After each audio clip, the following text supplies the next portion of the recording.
Hoje o assunto a qual nós vamos refletir está no livro Renovando Atitudes, do Francisco Espírito Santo Neto, né, transmitindo a mensagem de Hamed, né? E esse capítulo é pré-ocupação.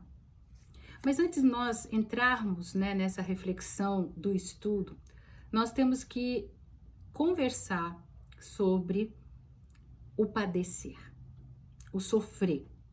Afinal, o que significa esse aparente e momentânea infelicidade que muitas vezes encontramos nas nossas vidas? Vamos imaginar, será que o Pai, o Criador do Universo, agiria por capricho ou com imparcialidade?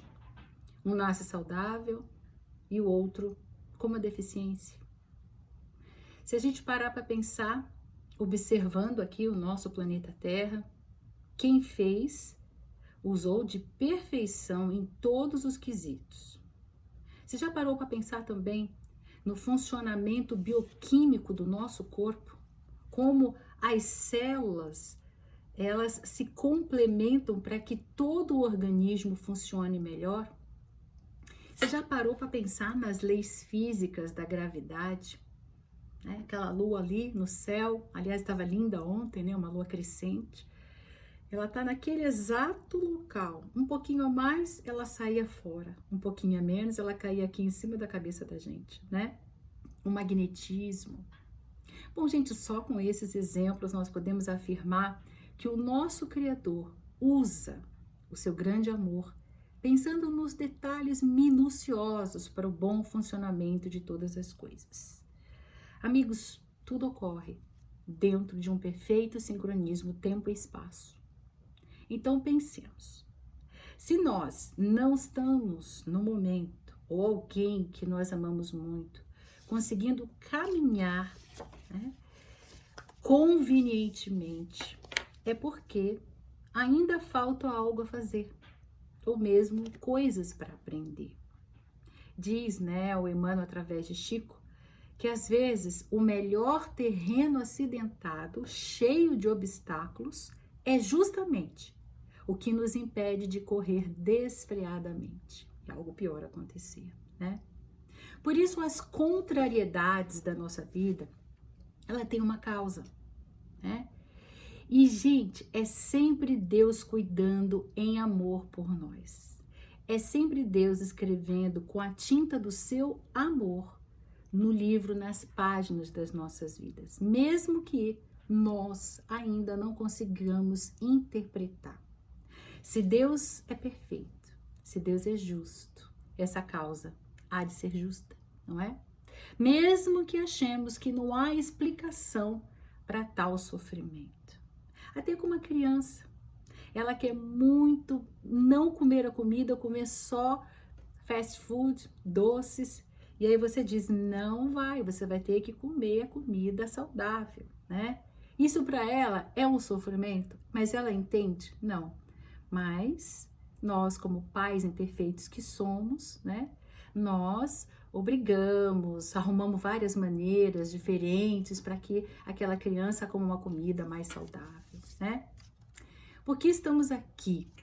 Nesse momento eu gostaria de nós refletirmos, né? Porque nós estamos numa casa espírita. Por isso nós temos que entrar nesse pensamento para que nós possamos compreender esse capítulo de Hamed.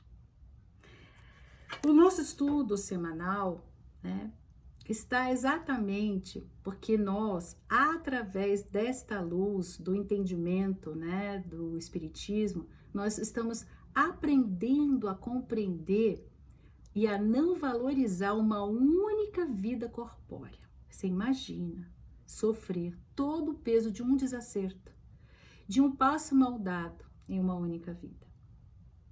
Pensa bem. E quem acabou de nascer cego, hidrocéfalo, surdo, mudo, sem capacidade, né, de caminhar, um paralítico, né? Que desacerto aquela pessoa deu intraútero para sofrer tamanha desigualdade? Por que Deus permitiu que o irmão nascesse saudável e ele não? Qual é a preferência, né? E é por isso que o Evangelho segundo o Espiritismo traz as explicações dos espíritos de amor, por permissão divina, e nos esclarece as causas atuais das nossas aflições, né? E elas são de duas origens, nessa vida, ou mesmo em outra vida passada. Nessa, eles dizem que é por desleixo, né? Imprevidência, orgulho, ambição, desordem, desânimo. Não limitamos os nossos desejos, má conduta e assim por diante. Por isso nós precisamos de coragem, de amor próprio, para a gente interrogar friamente para as nossas consciências. Se estamos atravessando um momento de aflição, existe resposta nesta vida? Alguma dessas coisas aconteceu? Ali, nós e nós mesmos, diante do espelho, ali daquele espelho do banheiro, né? Sem máscara, só pra gente. Mas a causa das nossas aflições também pode ser de outra vida, não só desta vida, pode ser de outra vida. Talvez nessa vida tudo, você esteja fazendo tudo ok, e ainda assim, tantas dificuldades. Mas lá, no Livro dos Espíritos, eles dizem que as causas são as mesmas, né? Tanto nesta como na outra, é o desleixo, é a imprevidência, é o orgulho, a ambição, é a desordem, o desânimo, a gente não conseguir limitar os nossos desejos, a má conduta, enfim, né? Pelos mesmos motivos, em outra vida passada. E com o discernimento, porém, de reparar o mal, de refazer o caminho agora em luz, usando o nosso livre-arbítrio, as nossas escolhas, nós vamos lembrar que nós ajudamos a escolher com a equipe que cuida da reencarnação, os pontos e as situações que nós vamos experienciar nessa vida. Se nós tivermos esse entendimento, nós vamos conseguir compreender melhor esse capítulo do Hamed. Não podemos esquecer, diz o Dr. Inácio, somos todos almas que estamos vivenciando apenas o útil e o necessário para o desenvolvimento das nossas potencialidades. É só isso. Todas as aflições, todas as dificuldades, somos nós querendo cada vez mais descobrir as potencialidades adormecidas dentro de nós mesmos. Na escola, por exemplo, se nós estamos lá com dificuldade de matemática, nós vamos fazer mais exercícios de matemática e não de história, né? Então, quando nós programamos a nossa encarnação, nós damos o aval. E Deus, sendo um pai, assim como nós, né, que somos pais terrenos, porém imperfeitos, não tem outro objetivo, senão de quê? De doação, de proteção e de favorecer os recursos para que nossos filhos possam atingir a estabilidade. Não é verdade? Nós estamos ali sabendo que o nosso filho precisa de uma professora particular, nós damos jeitinho, né? Se ele precisa fazer um curso técnico, nós vamos buscar um professor. Nós estamos sempre procurando, lembrando, né, que no futuro, ou naquele momento, aquela criança, aquele indivíduo, aquele adolescente, aquele jovem precisa de estabilidade. E o pai, ele faz essas três coisas: é doação, doação do seu tempo, sacrificando o seu trabalho, as noites mal dormidas pelo serão, como dizia antigamente, né? Protegendo de todas as maneiras e formas e fornecendo os recursos para que aquele filho possa atingir a estabilidade. Nós, Pai perfeitos, imagine o Pai celestial, né? Nós sabemos, gente, que a estabilidade é que assegura a clareza e a serenidade mental. E amigos, quem não luta para fornecer esses elementos, clareza e serenidade, que são imprescindíveis e que vão facilitar o progresso dos nossos filhos. E qual é o objetivo de hoje? O que nós precisamos para levar, para meditar na manhã de hoje, ou na tarde, ou na noite, seja a hora que você esteja, né, assistindo. Estamos todos aqui para confiarmos na nossa paternidade, que rege a todos nós com amor. A nós, os nossos filhos, os nossos irmãos, nossos pais, todos aqueles amigos que se encontram às vezes no descaminho dos vícios, nos descaminhos das suas escolhas, má escolhas. Todos eles estão todos sendo amado pelo mesmo Pai, assim como nós, né? Nós temos a tendência de achar que preocupação é a mesma coisa que dar proteção. O Hamed, nesse capítulo, ele fala isso, né? Porque nós, inclusive, utilizamos algumas frases assim: lógico que eu me preocupo com você, porque eu te amo. Quem tem filhos vive constantemente em preocupação. Você tem que se preocupar com seus pais. Então, dar proteção é diferente de se preocupar, né? Nos ensina Hamed nesse capítulo. Tem um versículo no Apocalipse, que é no capítulo 2, versículo 10, que diz assim: nada temas das coisas que há de padecer. Ou seja, não tenha medo das coisas que ainda estão por vir, que talvez você tenha que passar. A pré-ocupação, o próprio nome diz, pré-ocupação, ocupação antes do tempo, né? Ou seja, no time errado, na hora errada, no momento errado, né? É desconfiarmos das leis que regem a vida. É desconfiar de Deus e não entender o Pai. E qual é, nos pergunta Hamed nesse capítulo, a estratégia da pré-ocupação? O que será que esconde atrás dela, diz ele? É manter-nos distante do momento presente, desfocados. A preocupação nos distancia da realidade.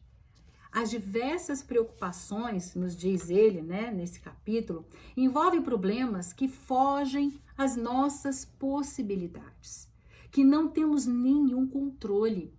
Aí ele dá vários exemplos, né? Ele inclusive diz que aí a gente mergulha num profundo desequilíbrio emocional, justamente porque desejamos solucionar questões que somente o tempo será capaz de solucionar. E às vezes, gente, para 2 ou mais encarnações subsequentes é que esse problema vai se resolver. Aí ele nos aponta esses exemplos principais. Por exemplo, a doença dos outros. A pessoa, você fala, não pode comer sal, porque você tem pressão arterial, né, elevada. Pode dar até um derrame, que é o acidente vascular cerebral, mas a pessoa continua comendo, né, colocando sal em abundância na sua comida. Alguém que é diabético toma insulina, e aí a pessoa continua comendo doces e doces e doces. Percebe? As doenças dos outros, nos diz Hamed, está fora das nossas possibilidades. São desequilíbrios físicos, às vezes mentais, que só o próprio indivíduo pode se curar.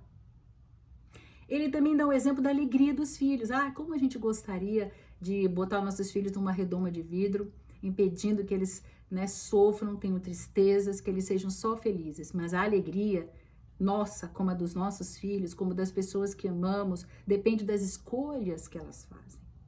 Né? Não depende das nossas escolhas. Quantas vezes nós olhamos nossas pessoas queridas fazendo escolhas que você vê que não vai dar certo aquilo no final, mas você tem que ficar observando muitas vezes e respeitando essas escolhas, né? Então a alegria dos filhos não são da nossa possibilidade de resolver, nos conta Hamed. O julgamento alheio. O julgamento alheio também. Se nós sairmos daqui e formos num país, né, de cultura muçulmana, talvez o Irã, Iraque, as mulheres usam, né, aqueles panos cobrindo todo, só deixando os olhos de fora, né? E talvez a gente com uma roupa, né, talvez de biquíni, com uma roupa bem diferente, ou simplesmente com os cabelos à mostra, né, com uma camiseta, nós vamos ser julgados, né? Porque a cultura lá é diferente, é completamente diferente, né? Então, é um exemplo para nós entendermos, como o Hamed diz, o julgamento alheio depende da bagagem espiritual, da bagagem cultural, do modo como a pessoa interpreta tudo que ela vê, não depende da gente.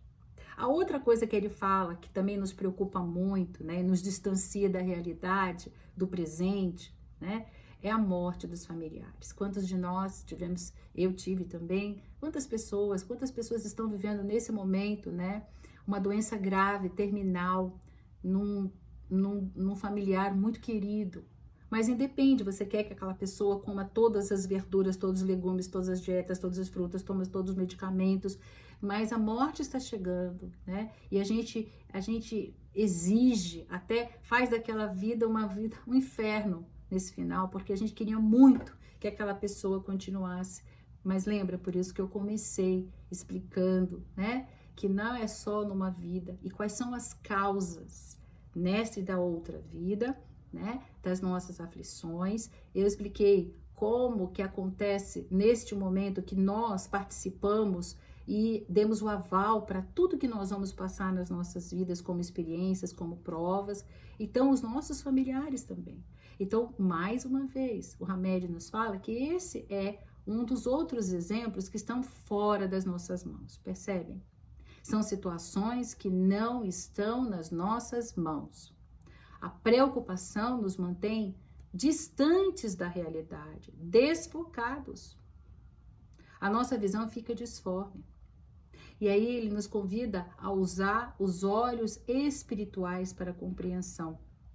Nós estamos a cada semana, gente, ampliando a nossa visão espiritual, o nosso entendimento, que vai além de uma única existência corpórea, né? Ele também explica no outro capítulo que o nosso corpo, os olhos do nosso corpo engana a gente. Ele é limitado. Aí ele dá vários exemplos. Por exemplo, a Terra, né? Ela roda sobre si mesma, faz uma rotação dela mesma e ao mesmo tempo roda em volta do Sol. E a gente tem os nossos olhos enxerga que nós estamos parados.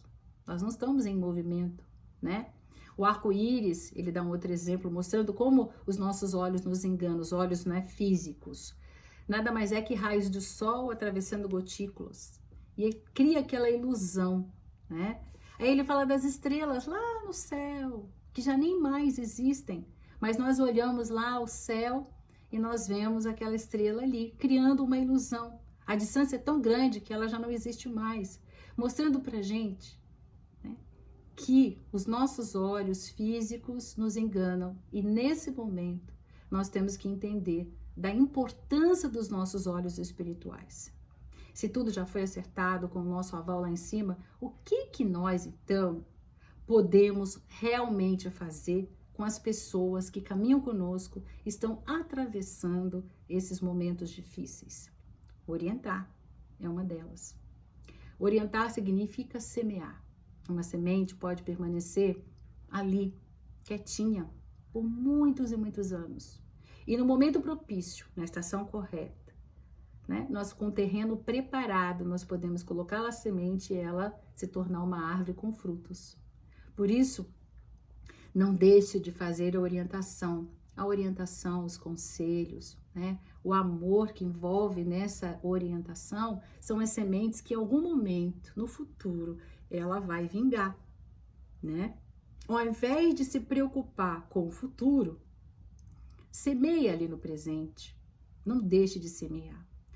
Amar, as pessoas fizeram escolhas, estão voltando, como a parábola do filho pródigo, né? Que pegou toda a herança do pai, foi, gastou com tudo e depois ele volta, né? E aí assim, esse é uma das coisas que nós podemos aprender nesse estudo de hoje, né? Amar significa eu não te avisei, eu não falei pra você, agora tá com o rabinho entre as pernas, não é assim que a gente fala? Mas não é assim que a gente deve fazer, né? Porque na história do filho pródigo, o pai espera no portão aquele filho, ele abraça aquele filho, ele coloca a aliança no dedo, mostrando que a aliança voltou. Ele não pergunta o que você fez, onde você fez, o que você gastou, aonde, como, não. Ele abraça, ele acolhe, ele beija e ele manda matar o bezerro o melhor bezerro, né? Para fazer uma festa. Porque ele diz, meu filho estava morto e agora voltou à vida. Então, é esse acolhimento. É o que nós podemos fazer. Orientar, amar, apoiar. E apoiar não é assinar embaixo de tudo que a pessoa fez, né? Das suas escolhas equivocadas. Apoiar é, eu estou aqui. no momento mais difícil, nas tuas escolhas que não foram adequadas, mas estou aqui pronto para te ajudar. E ajudar com tudo que a gente pode, né? E mais, jamais desistir. Jamais desistir. Isso é o mais importante, porque pode ser que outras escolhas venham, que quedas novas aconteçam, mas você jamais desistir daquele que você ama. É isso que nós podemos fazer, ao invés de nos preocuparmos, sim, nós orientarmos, amarmos, apoiarmos, ajudarmos e jamais desistir. Lembrando, amigos, que todos nós estamos a caminho, né? Passo a passo, cada um, como diz Emmanuel, no seu compasso existencial, cada um no seu ritmo, juntos, porém separados, né? Cada um de nós temos que percorrer a nossa caminhada evolutiva, ninguém pode percorrê-la por nós, né? Mas as nossas estradas individuais se intercruzam para que nós possamos experienciar o amor. Ninguém padece, no diz Emmanuel, 1 minuto a mais. Ninguém sofre 1 minuto a mais que não seja para proveito próprio. Se nós guardarmos isso em nossa mente, nós vamos conseguir passar por esses momentos mais difíceis junto com aqueles que mais nós amamos, né? E eu quero ler uma historinha muito bacana, chama-se O Toque da Mão do Mestre, por Mira B. Welk. Estava danificado, arranhado. E o leiloeiro pensou que mal valia a pena perder muito tempo com aquele velho violino. Mas o segurava com um sorriso. Veja o que eu tenho aqui para lhes oferecer, ele anunciou. Quem dá o primeiro lance? $1. $1, quem dá mais? 2, só 2. $2, quem oferece 3? $3. Dou-lhe 1, dou-lhe 2. Estou indo para 3, hein? Aí, de repente, lá no fundo, levanta-se um homem grisalho. Se aproximou, apanhou o arco e então, tirando o pó do velho violino, apertando as cordas soltas, tocou uma melodia pura e doce, como um cântico dos anjos. A música parou e o leiloeiro, com uma voz calma e baixa, disse: qual o lance para o velho violino? $1.000? Quem oferece 2? 2.000? Quem oferece 3? 3.000, dou-lhe 1, 3.000, dou-lhe 2. Alguém mais? Vendido. E ele disse: nós não entendemos muito bem o que alterou seu valor. E a resposta veio rápida, a toque da mão de um mestre. Muitas pessoas com a vida danificada, desafinada, arranhada, são leiloadas por pouco pela multidão que as vê. Como se fosse esse velho violino. A vida lhe dá 1, lhe dá 2, chega o último lance, estão quase vendidas quando o mestre vem. E a multidão não entende bem e o valor de uma alma e a mudança que se processa pela toque da mão do mestre. Essa história é para nós finalizarmos a nossa reflexão, né? Lembremos que todos nós estamos sempre sendo tocados pela mão do mestre, nos tornando de alto valor. Então, permitamos que não só nós, mas todos aqueles que vivem conosco possam também ser tocados pela mão do nosso mestre. Lembre-se, quando o mestre vem, o valor da nossa alma aumenta com a mudança que se processa. Que assim seja. Abraços fraternos.